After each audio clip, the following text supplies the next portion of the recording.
কিছু কিছু সম্পর্ক এমন হয় যার কোনো নাম হয় না, সেগুলো বন্ধুত্ব আর ভালোবাসার মেলবন্ধনকারী সেতুর মাঝে কোনো এক জায়গায় অনেকটা সন্ত্রস্তভাবেই বসবাস করে।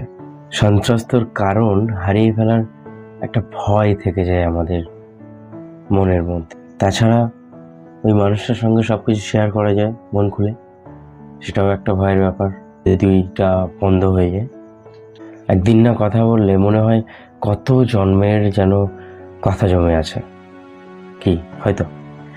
আর এই সম্পর্কের কোনো নাম হয় না, নাম দিলে যদি হারিয়ে যায়, তাই আমরা নাম খুঁজে বেড়াই সেই মানুষটাকে কাছে পাওয়ার জন্য, সটকে বেড়াই, কি তাই তো?